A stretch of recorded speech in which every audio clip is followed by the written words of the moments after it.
Hello, everyone. It's Olivia Hereford with the Bay Area Community College Consortium, and this is the May 3rd BayICT Tech Talk.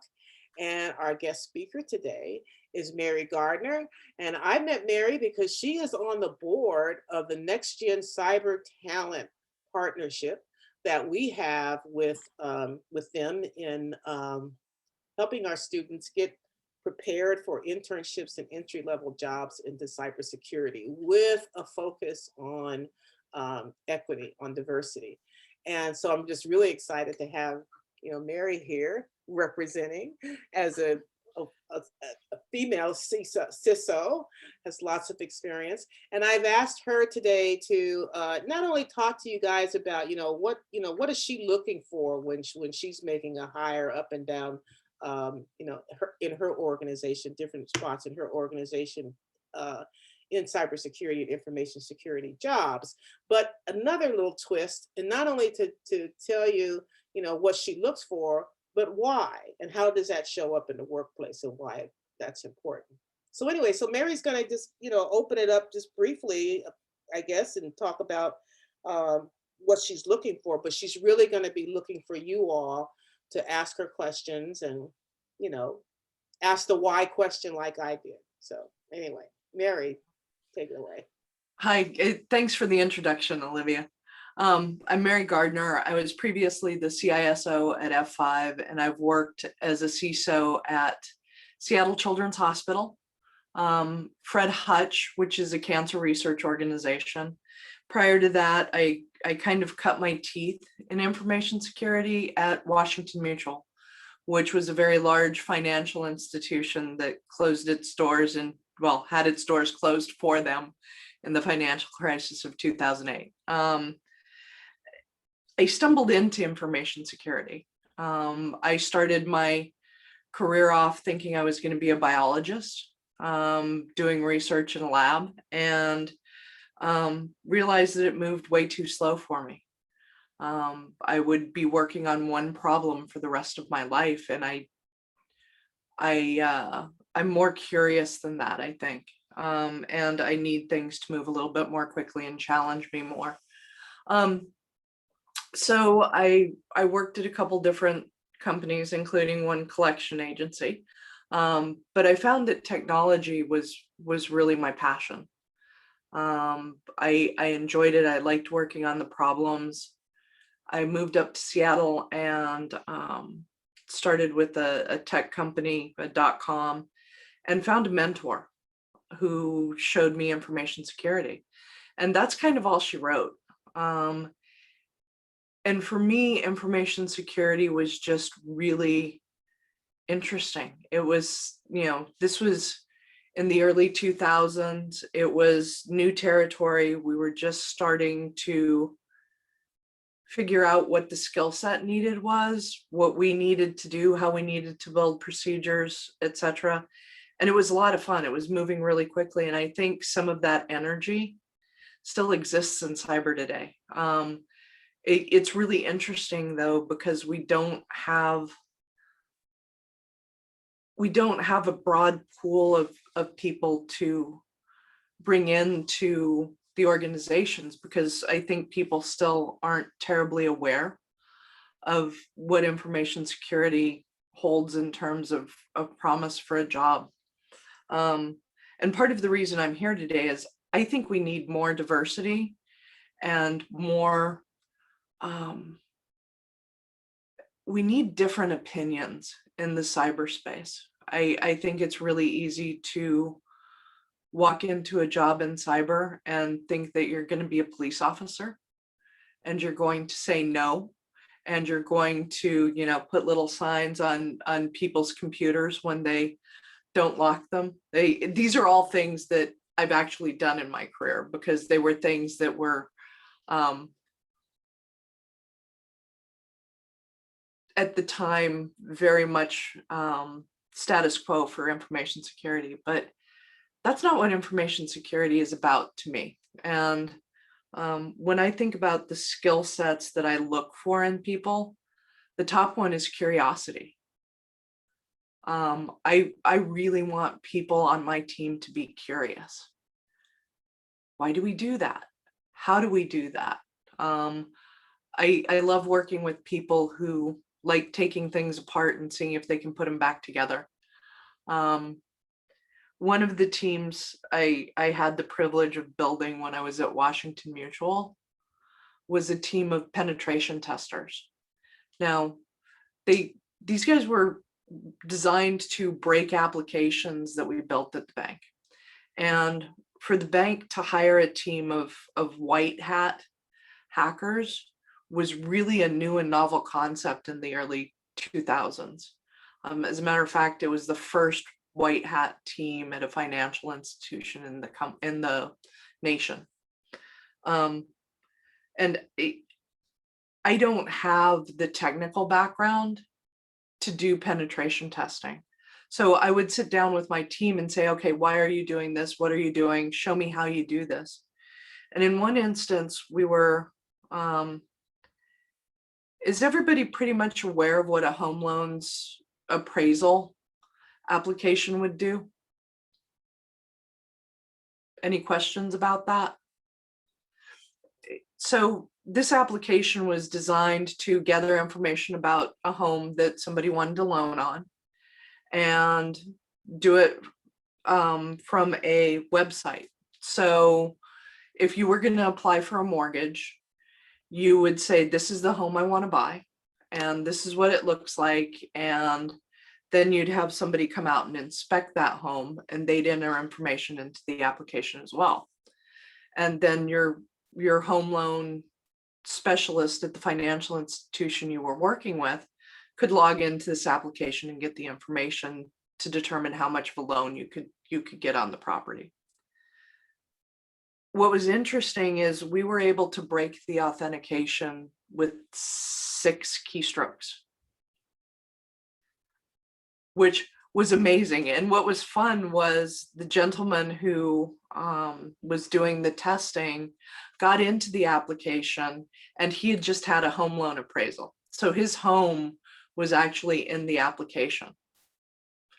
We added a 0 to the end of his value. His home loan went from $150,000 to $1.5 million with 7 keystrokes. That was fun. And it was all about somebody sitting there with an application, not knowing much about it, but being curious enough to say, hey, I wonder if this will work. And we were able to get in, and with the evidence of him putting that 0 at the end of his home loan, we were able to convince the business to spend some money with this vendor and really show them how to build a secure application. Now, remember, this was 15 years ago. This was kind of unheard of. Right now, it seems like we daily find newspaper articles or notes in our email talking about breaches, but that wasn't the case 15 years ago. So this was really fun, and it was really novel for the business to have this information to make their information security program better. They spent about $3 million making the application safe. But when you think about the fact that they could have lost 1.5 million in one transaction, it was really kind of a no-brainer. But so that's one of the things I think about when I look to hire people. I want people who are engaged and willing to test the limits with integrity. So that's the other thing about information security that we have to be really careful about. We're kind of the gatekeepers. So we have to hold ourselves to a higher standard. Meaning, if I'm going to have somebody on my staff that has the ability to break into an application and put a 0 at the end of their home loan, I want to make sure that they're going to do it for good and not for evil. So those are a couple of the things that come to mind right away. What questions do you guys have for me? Does that give you a little taste of what I look for and why I look for it? I can give you some other examples as well, but I'd really like you guys to direct the conversation.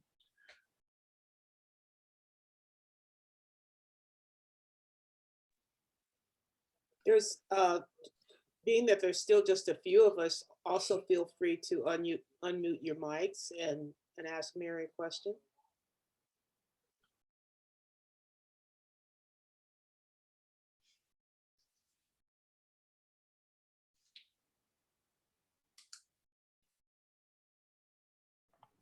So I created a question for you. Oh, go ahead, Mary. That's an interesting question, Jimmy.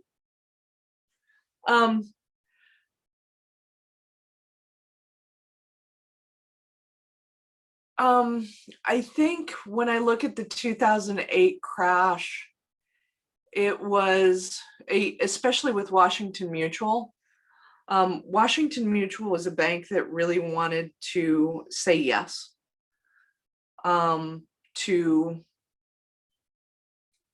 people who wanted loans. So I think we loosened our loan standards up a little bit, and we loosened them up a little bit too far. There's some great books about the crash, and I can't pull the names right off the top of my head, but what I'll do is I'll commit to get the names of the book to Olivia. I know one of them is an Audible, an audio book as well. So I'll send those over to you. But I think in a lot of cases it was lenders, in some cases being greedy, in some cases wanting to reach a larger audience, opening up their credit risk. So most financial institutions have a chief risk officer, and for a financial institution, that's generally where information security reports into. And the chief risk officer sets things like financial risk and credit risk, and that's how risky will we allow somebody to be? What can their FICO score be for us to give them a loan? And in many cases in 2006, 7, and 8, they opened that up really wide and they accepted more risk into the portfolio because it was a good time. And then people started losing jobs, the dot-com bubble burst, and you had bad lending decisions ended up causing the financial institutions to lose money. Now, that's speculation. I am not a financial expert by any means. So that's opinion only.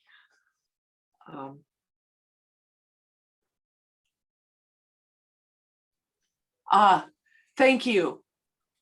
Too big to fail. Great. So Jimmy, do you have an opinion there?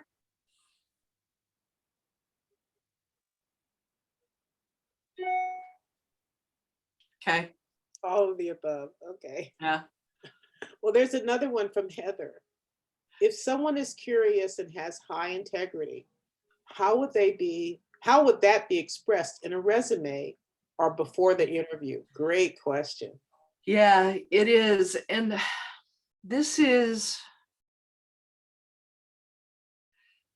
that to me is one of the biggest issues right now in recruiting for cybersecurity, especially when you're looking for somebody who's entry level. I think one of the things that you can do is from an integrity perspective, if there's any boards or social institutions or volunteer organizations you work with that have high integrity, putting those on your resume is a really good thing to do. Also, you can indicate it as one of your keywords. It really amazes me, but the way the job application screening process goes, people are really concerned about having keywords in resumes. So one of the things I would do is really look at the job descriptions you're applying for and tailor your resume to reflect the keywords that are indicated in the in the job description. That's not a really helpful answer. But integrity is generally something that's something you see in the interview process. It's not something I would try and screen out in a resume or in an application. Is that helpful, or do you want more words around that, Heather?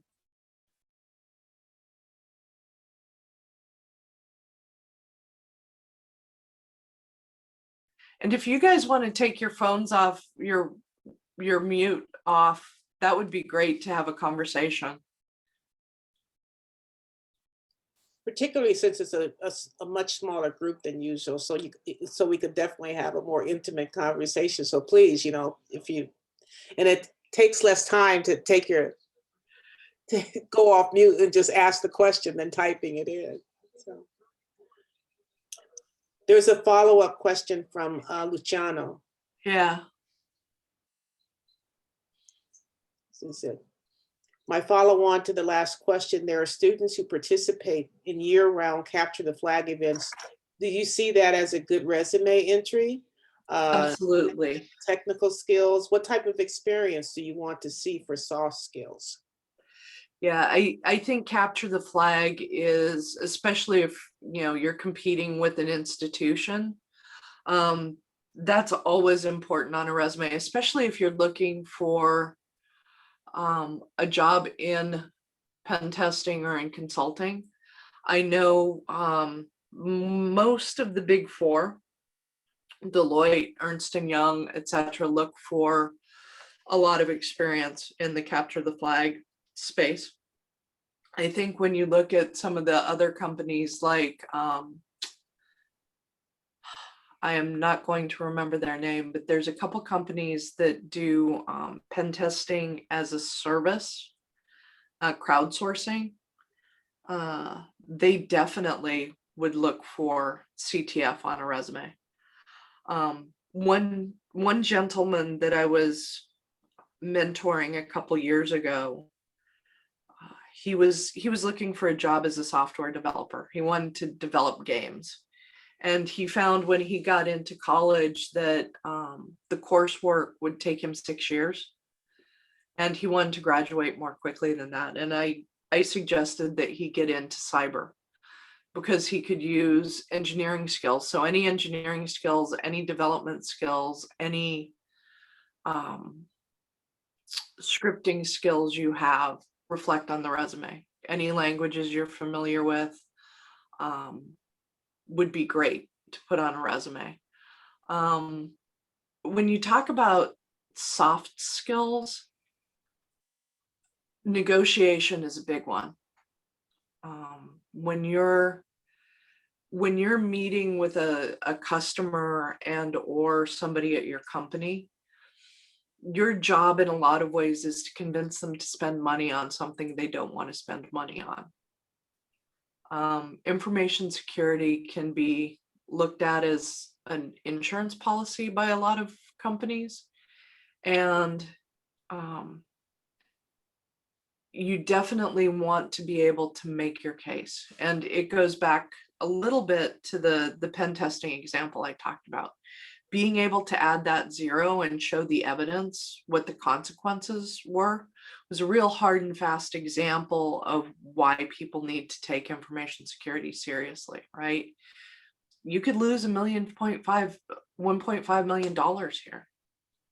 That's a hard and fast. Sometimes it's not quite that easy. When I worked at Seattle Children's, we needed to implement a multi-factor authentication system. And we needed to do this so we could allow the doctors more access to the technology so they could treat patients more quickly. And part of the soft skills there was being able to translate the outcome to the docs, right? If you guys will accept this technology, we can make your Outlook calendar available to you anywhere. You can be anywhere in the world and we can make Outlook available to you. We can make a medical record available to you. So if a kid has a crisis and needs to reach out to you, you have access to them, whether you're at dinner at a fancy restaurant, on the beach at Maui, etc. So it's really about, again, kind of being able to think on your feet and negotiate and talk about outcomes. The other thing about soft skills that I really like my team to think about is, and this goes back to my comment about we're not the police, there's always a way to reduce risk. It may not be the obvious way and it may not be the expensive way, but there's a way to reduce risk to an acceptable level. So I like to tell people it's not about no, it's about how.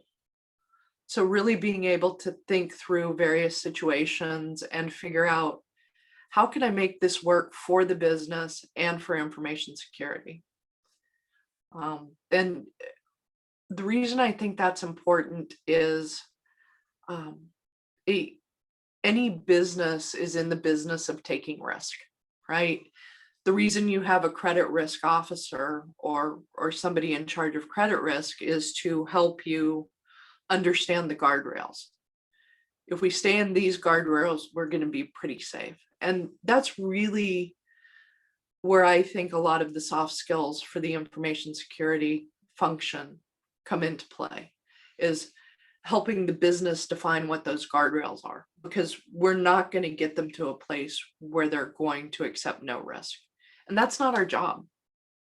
Our job is to help them understand what the risk is, what it costs to lower the risk, and how to mitigate it and take risk in a approachable, smart, business savvy way.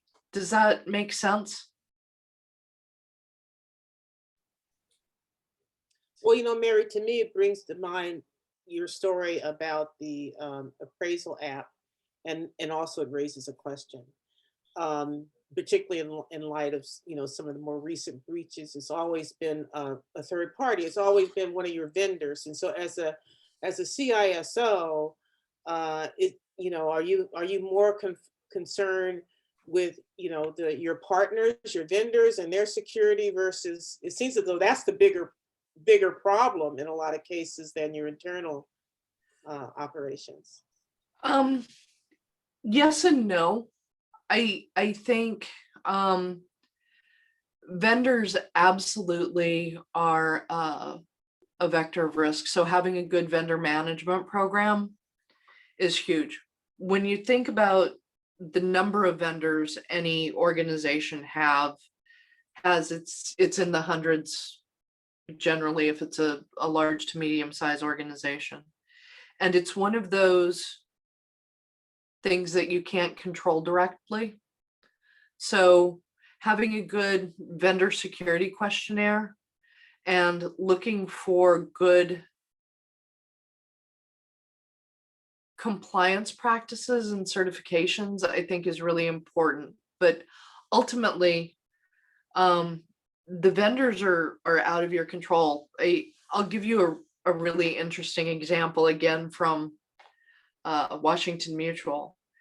In 1999, the Office of Thrift Supervision, along with the OCC, which is the Office of the Comptroller of Currency, put into place some financial regulations. One of them was called GLBA, which was the Gramm-Leach-Bliley Act. And basically it set some rules and it put some rules in place for financial institutions. And basically it said, you have to protect your customers' information regardless of where it lays. So that was one of the first mandates from a financial oversight perspective, telling companies they needed to manage their vendors. One of the things we did was we put together a vendor security program, and we had various tiers. So a low risk tier would be somebody who didn't touch customer information but could connect to some of our systems. High risk system would be somebody who touched our customers' financial data, account data, etc. And for those high-risk vendors, we'd actually do on-site visits. And one of the companies that we visited was a startup. They were doing a decision engine, much like the credit appraisal app. We went on site. One of my team members went on site and took a bunch of pictures. The servers for the organization were actually on wooden shelves. So they weren't stacked in racks. They had no backup generator. It was bad practice. It was not an enterprise level data center. But they were offering a really new and different approach to decision making. So what we did, going back to the negotiation skills, we put together a binder, and it was literally a 2-inch thick binder of all of our findings. And we took it to the business and we said, hey, credit risk officer, here are the issues. If you want to move forward with this, you have to acknowledge and accept the risk for doing business with this organization. And some of the risks were they couldn't guarantee availability of their systems. They couldn't guarantee accuracy of the data within a certain percentage. Unfortunately, the business did accept the risk. There were no consequences from it, but it was definitely a risky proposition. And that's the way it goes sometimes. But we did all of the right things to show the business and teach the business what the issues were. But that's kind of the trade-off you make when you're working with vendors. You can't do everything yourself. So you have to have some reliance on your vendors, and you have to be able to trust them. So now I think the big thing is to make sure they have PCI compliance, which is payment card industry compliance. For those of you that don't know about PCI, it's basically a conglomeration of the big credit grantors. MasterCard, Visa, American Express, and they came together and they put together one of the first really technical set of regulations related to processing payment card information. If you get a chance, go look at their documentation and their assessment criteria. It's very thorough. It gives you a really good basis for what a good security program needs to have in place. And it's written in plain language, which is very different for the financial services. And I think for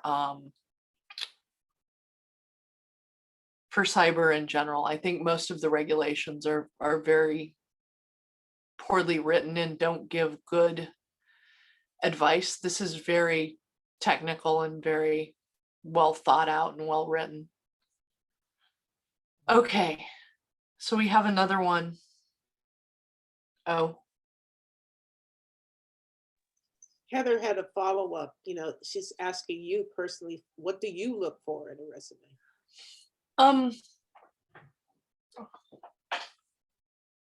It depends on the position. One of the things I will say is information security, cybersecurity is a very broad space. And if I'm hiring for somebody who really wants to go into risk management and compliance, that's a somewhat different skill set. So I'm looking more for details, program management skills. I want to see an ability to stay with a job. A lot of people in tech have a tendency to go from job to job on a yearly or every couple years basis. I think it's hard to learn what a company wants or needs in terms of cyber over 12 to 24 months. I also look for progression. So somebody who's willing to take on additional responsibilities and somebody who can make an impact. So understanding what the outcomes of your actions in your job and putting that in a resume. So I did vendor assessments. I did 75 vendor assessments for the organization, reducing risk by an overall 10%. Or something like that, really having an outcome or a metric about how you impacted the company, I think is really important. And even if it's something like putting in place a process to make sure you count the till on every close, that's important too. I just looked at Sam's question. How important are degrees and certifications like Security Plus, CISM, CISSP? And for me, for an entry-level position, they're not important. Nobody who wants an information, nobody who's getting into information security is going to have a CISSP. They're not going to have 5 years of experience. And in a lot of, that's not what this is about. So one of the gentlemen I hired most recently had no experience in technology. I knew him as a manager of my local bike shop. And I've probably known him from 6 to 7 years. And he reached out to me and he said, "Hey, I'm curious about this. I want to figure out how to do this." And I'm like, "Okay, check this, and this out." And I gave him basically some reading assignments. And he went out and he did it. And so there's that. But also, he definitely has an engineering mindset. So he likes, I was talking about taking things apart and putting them back together again to figure out how they worked. And he definitely has that mindset. And I had an entry-level analyst position open, and I'm like, "You should apply for it." And he did. It wasn't reporting directly to me, but he basically had the skills to come in as a security analyst. Now, if you ask me the question about certifications for manager level positions, I think they're a little bit more important. Mostly because I think they give you some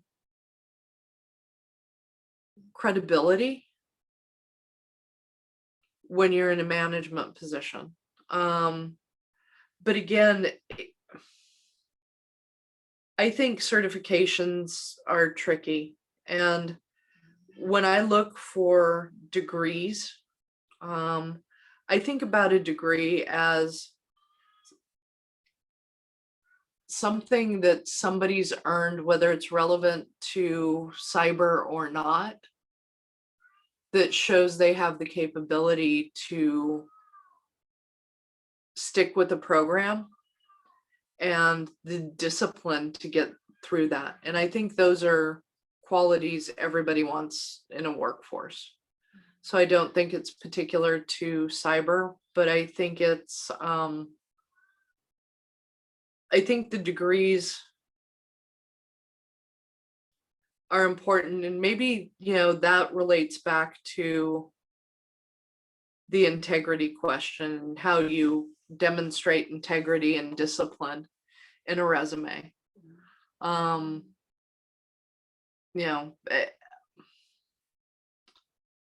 it's really interesting, but a lot of these are intangibles, and they're hard to suss out on a resume. I put a lot more stock in interviews now than I do in resumes. It was really interesting. At F5, the recruiters last year started a program where the hiring managers no longer get to look at resumes. Only the recruiters get to look at the resumes. So when you go into an interview, you don't have the ability to see the resume. They don't share them with you. So you have to rely on the recruiter to screen. On one hand, I think it's really good because you go into that interview with curiosity, right? You haven't biased yourself for or against a candidate. But on the other hand, you also don't know if you're screening out people who are on that border, right? And I have a feeling that recruiters have a tendency to screen out more than screen in. Does that make sense?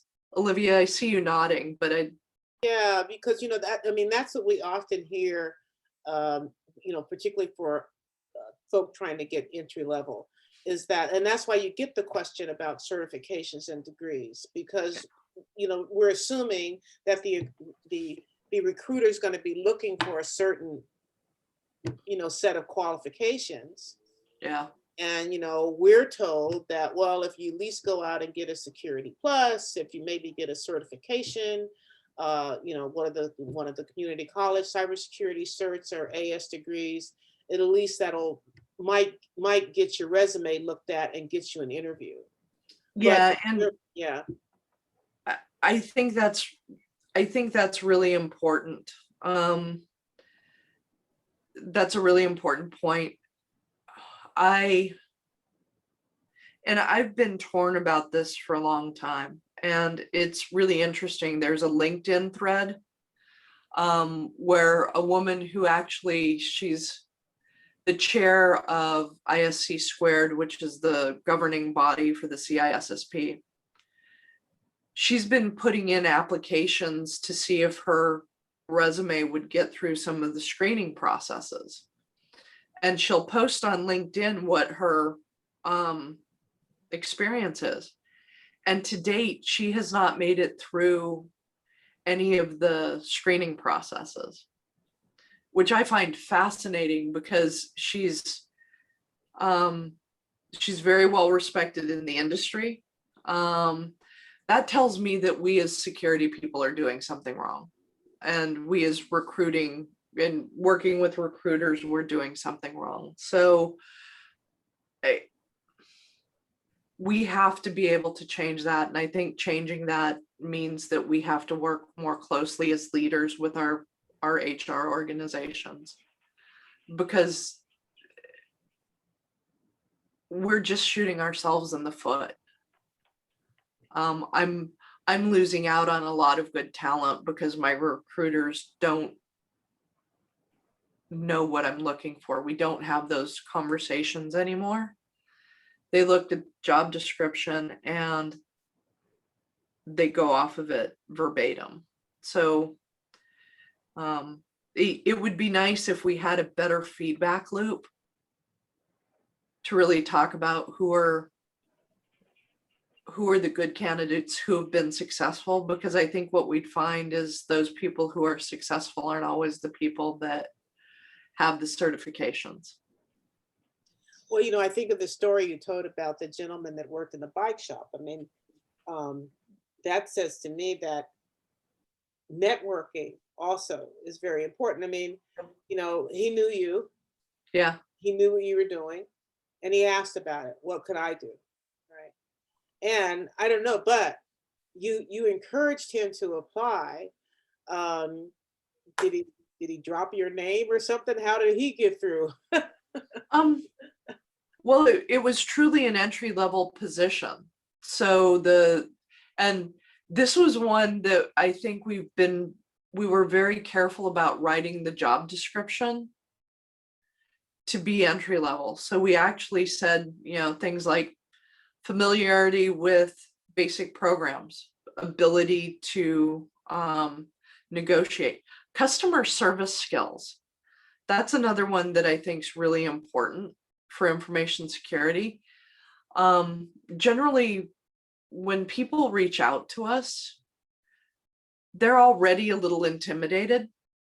They don't want to deal with us because we do that information security hoodoo.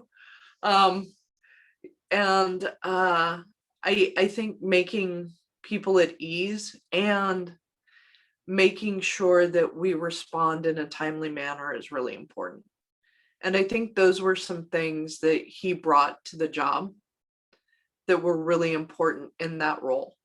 I'm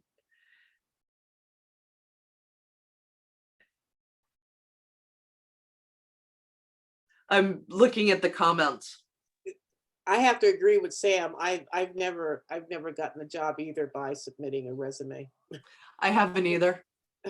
It's really interesting. I actually have started testing, like the woman I mentioned from ISC squared, and it's interesting to see how few people get back to you once you've submitted an application. It's all through networking. But yeah, and I agree. I would never say this in front of an HR professional, but I'm not a fan of HR. I think especially from a recruiting perspective,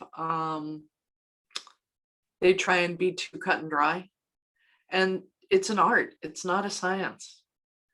And you have to take into account, the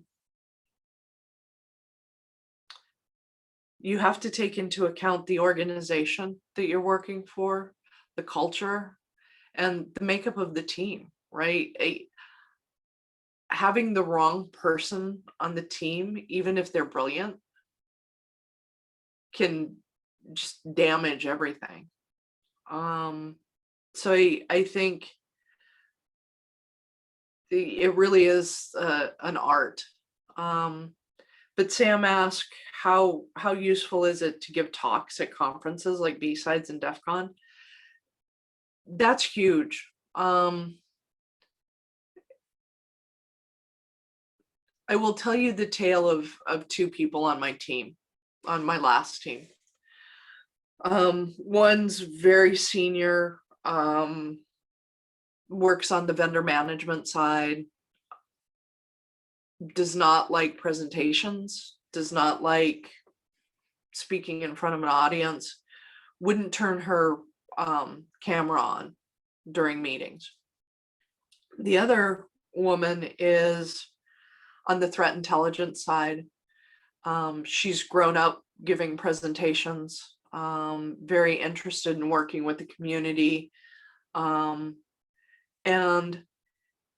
it's amazing because if I had the choice of which person to hire, I would absolutely go after the person who's more willing to be out there, because that's somebody that has the confidence to go out and negotiate well, in my mind. When I look at the differences between the two, and I apologize for my dog, apparently there's somebody in the driveway. The person who is out there and giving talks can go in and negotiate with anybody. The other person would rely on their management. Basically, she would escalate every time we needed to go into a negotiation. And cyber teams are small. I can't be effective if I have to go in and escalate for people. So that's one of the reasons why, yes, I would look for people who present and the why. Did that answer the question of why well, Olivia? Yes. In fact, I was going to mention that because I know a lot of SAM students, at least if they're not presenting, they are attending and actions there. And I think a lot of things too, when someone asked earlier about capture the flag, some of the students I've seen that have had experience in those type of competitions come back and become mentors and trainers during those competitions. And I've seen several of those students take that kind of experience into entry-level jobs too. Yeah, yeah, I would agree with that. I'm trying to keep up with the chat. Yeah, through this, take a look at there. Yeah, I Yeah. think so.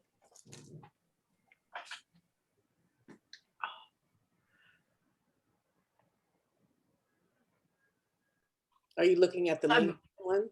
Yeah, I'm looking at Jamie's. Is it Jamie?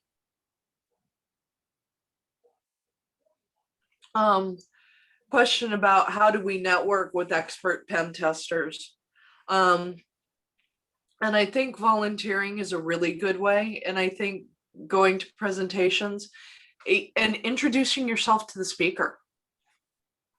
Right? It's never bad to go up to the speaker after they've given a presentation and introduce yourself.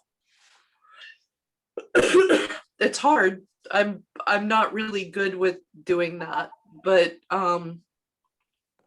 if it's somebody that really speaks to you, it's a good way to make an introduction and put yourself out there.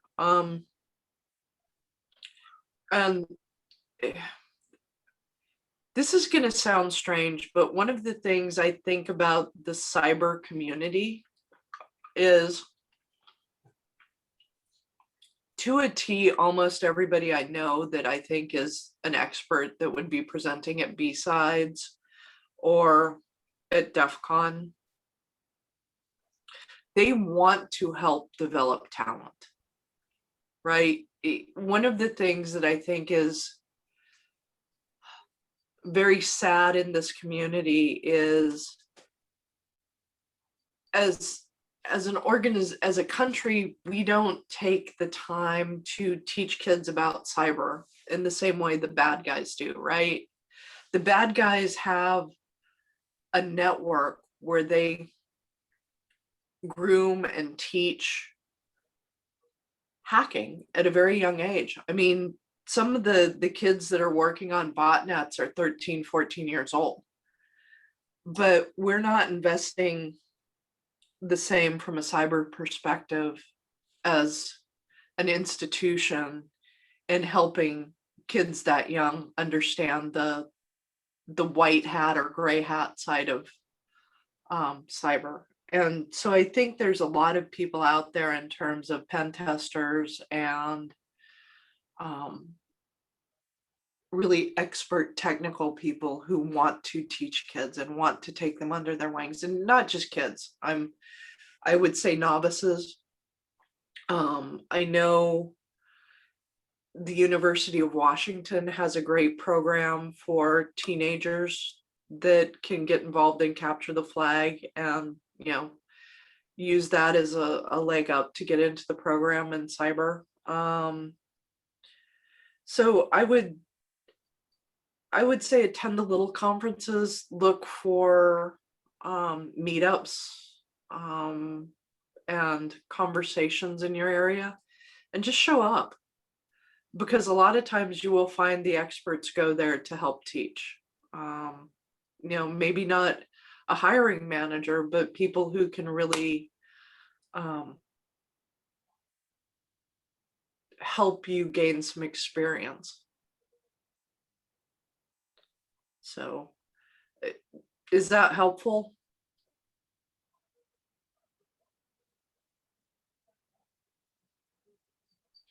Yes. Okay. Yeah, and I think the when we talk about LinkedIn, LinkedIn is fabulous. I've been really working with LinkedIn over the last few days, with a couple people that I know from Checkpoint and some other organizations to build my network. I mean, I have a large network, but unfortunately most of them are salespeople.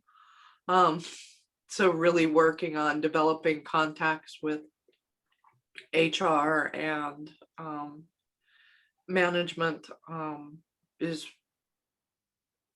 really important to me, and I think LinkedIn is one of the best tools out there. The messaging functionality has proven really great because I can reach out to people I haven't necessarily kept in touch with. I don't have their most recent email address, but I can reach out on LinkedIn.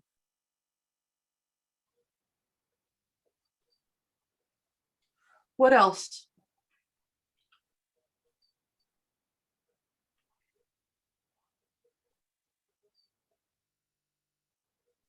I think all the questions are answered. Looking through chat.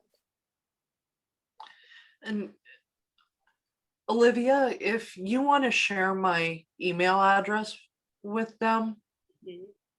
you're more than welcome to. Okay. If you want to reach out and ask me a question or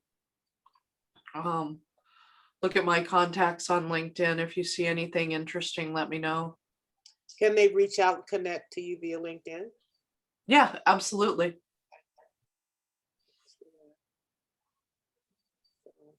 Good. In fact, it's been great. Just about every speaker has done that. Let me see if I can find it. Lauren, can you find Mary's I'm LinkedIn? on it. Okay. Great. Okay. Yeah, I tell you, just in the year that I have been doing this and working with NextGen, Mary, my LinkedIn information security network has just grown like crazy. And the incredible thing is all of the events and opportunities to learn. I mean, like last week we did the Technology Workforce Collaborative.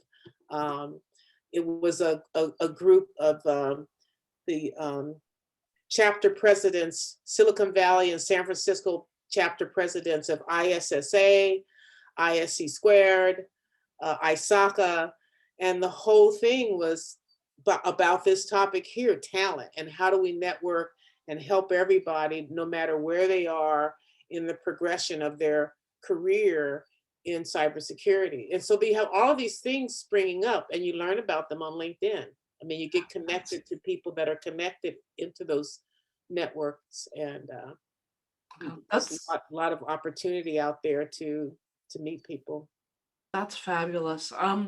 One of the other things to think about is we talked a lot about the security conferences, but there's also ISACA chapters and ISSA chapters meet monthly generally. And I've met some interesting people at ISACA or ISSA meetings. They tend to be a little bit more risk management rather than technical pen testers, but occasionally you'll get some good guest speakers there. That's another good place to go meet people and introduce yourself. And generally that's where a lot of the big four go and financial institutions. So if you're interested in consulting, that can be a good place to go meet people.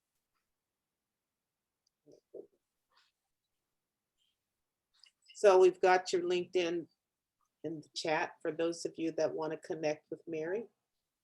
Great. Any other? Lots of things here. Let's see. Pacific Hackers meets every week and is a good source of jobs. Sam added here. At DEF CON, find a village on a topic you like. Yeah. Smaller and more personal, and often you can volunteer to help. These are all great ideas. Mm-hmm. I've been to B-sides a couple of times. Those are fun, even for a non-technical person like me. And it's going to be interesting as we get out of as we get back to in-person meetings, because right now I find it incredibly hard to meet people or reach out via virtual. I think it's much easier I think it will be much easier once we're back in person.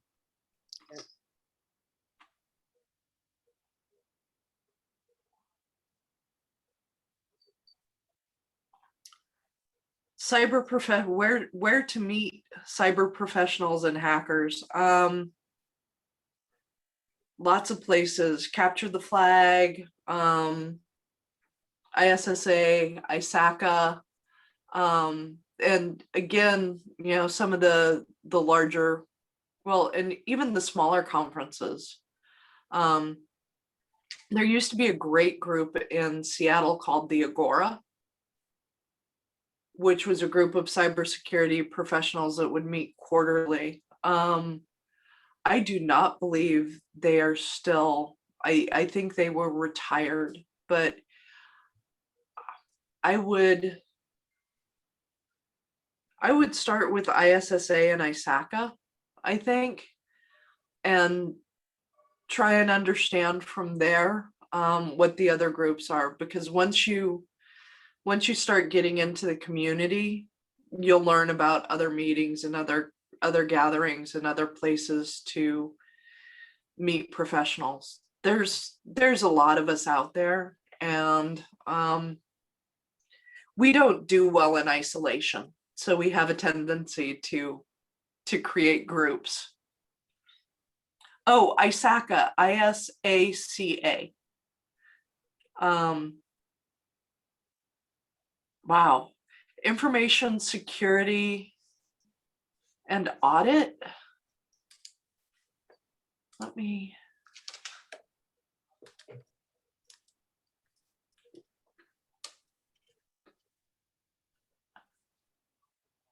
So their website is www.isaca, ISACA. Okay, I'm being a moron. Sorry, guys. Let me just copy it.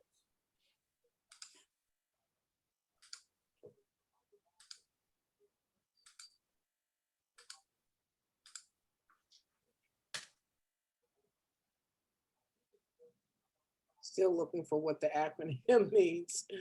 Yeah, let me. Here it is. Information Systems Audit and Control Association. Yeah. So, they lean very much towards the audit side. But again, from a Big Four perspective, and when I say Big Four, I'm talking about PricewaterhouseCoopers, Ernst & Young, Deloitte, and Accenture. And they're the four big players in the information security space. They do consulting services as well as pen testing services, etc. IOActive is another company to watch in terms of they hire a lot of pen testers. They hire a lot of code reviewers. So they actually do line-by-line code reviews for companies. So they do a lot of really interesting information security. I'm a member of the San Francisco Bay chapter of ISSA, and most of the members and people that I've met there have been pretty technical on the cyber side, on the pen testing, vulnerability testing, etc. In fact, it was through my membership of that chapter. And by the way, they have student memberships. Okay. And that is how I made the connection with Hakeem Osini, who was in Lauren's MS program and introduced to Steve Booth and into Next Gen. I mean, that's, if I hadn't joined the ISSA chapter, I don't think we'd be doing this right now. And You know, I agree with you. I think ISSA is much more technical than ISACA.